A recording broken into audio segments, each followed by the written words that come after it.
السلام علیکم ورحمۃ اللہ وبرکاتہ۔ الحمدللہ رب العالمین والصلاة والسلام علی رسول اللہ اشہد ان لا الہ الا اللہ واشہد ان محمدا عبدہ ورسولہ اما بعد۔ عن عبد اللہ بن عمر رضی اللہ عنہما قال اخذ رسول اللہ صلی اللہ علیہ وسلم بمنکبی فقال کن فی الدنیا کأنک غریب او عابر سبیل۔ الحدیث رواہ البخاری فی کتاب الرقاق۔ معزز سامعین کرام، اللہ کے نبی صلی اللہ علیہ وسلم صحابہ کرام کو بار بار آپ ان کو اچھی اچھی باتیں سکھاتے تھے، دین کی تعلیمات ان کو دیتے تھے، صحابہ کرام کو آخرت کی باتیں بتاتے تھے، اللہ سے قریب کرنے والی چیزوں کی طرف رہنمائی کیا کرتے تھے۔ انہی میں سے ایک بات اور ایک وصیت اللہ کے نبی کی یہ بھی ہے۔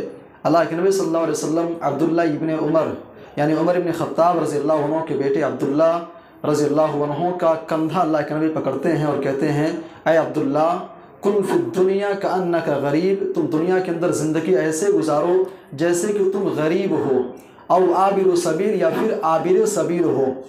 یہ غریب کسے کہتے ہیں، عابر سبیل کسے کہتے ہیں، آپ تھوڑی سی اس کی وضاحت آپ سنیں۔ غریب کا مطلب ہوتا ہے اجنبی۔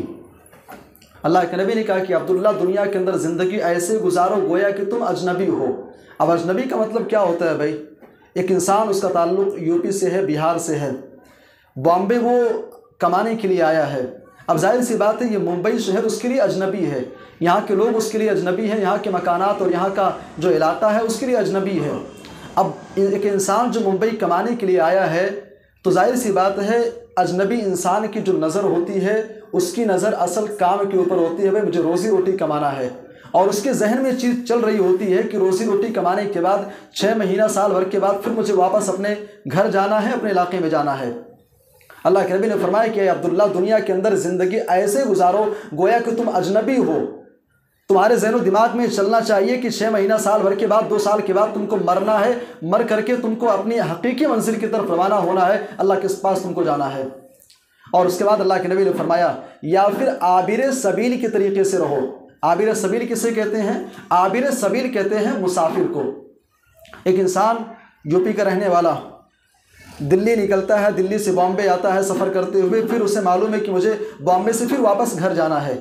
اب انسان مسافر ہے، اور جو مسافر ہوتا ہے مسافر کا حال بھی ایسا ہی ہوتا ہے بھائی۔ مسافر کی نظر سڑک کے اوپر ہوتی ہے، روڈ کے اوپر ہوتی ہے، اس کی نظر رستے پر ہوتی ہے، میں کس رستے پر جاؤں گا اور بآسانی اپنے گھر کو، اپنی منزل کو پہنچ جاؤں گا۔ اس کی نظر اصل راستے کے اوپر ہوتی ہے، منزل کے اوپر ہوتی ہے۔ پیارے نبی نے فرمایا کہ دنیا کے اندر مسافر کے طریقے سے زندگی گزارو، یعنی تمہاری نظر جو ہے صحیح راستے کی طرف ہو اور منزل کی طرف ہونی چاہیے۔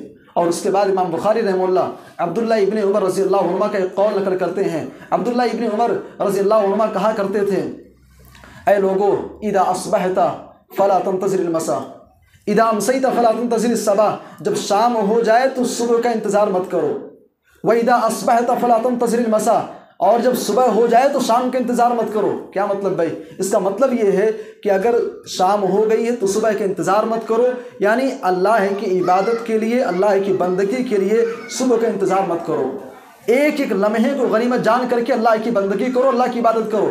وَخُذْ مِنْ صِحَّتِكَ لِمَرَضِكَ، بیمار ہونے سے پہلے صحت و تندرستی کو غنیمت جان لو، بیمار ہونے سے پہلے صحت و تندرستی کے ایام کو فائدے میں لے آؤ، اچھے کاموں میں اس کا استعمال کر لو، اور اسی طریقے سے اپنی زندگی کو موت سے پہلے غنیمت جان لو۔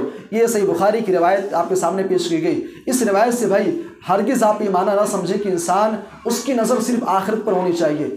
آخرت پر ضرور ہونی چاہیے، لیکن اس کا یہ معنی نہیں ہے کہ انسان دنیا داری چھوڑ دے، روحانیت اختیار کر لے، بس مسجد کے اندر بیٹھ کر کے اللہ اللہ کرے، ایسا ہرگز نہیں ہے۔ آپ کی اصل نظر آخرت پر ہونی چاہیے، دنیا بھی کمائیں، دنیا بھی بنائیں، لیکن حقیقی جو منزل ہے اس پر ہماری نظر ہونی چاہیے۔ اللہ ہم سب کو کہنے سے زیادہ عمل کی توفیق دے، آمین، تقبل یا رب العالمین۔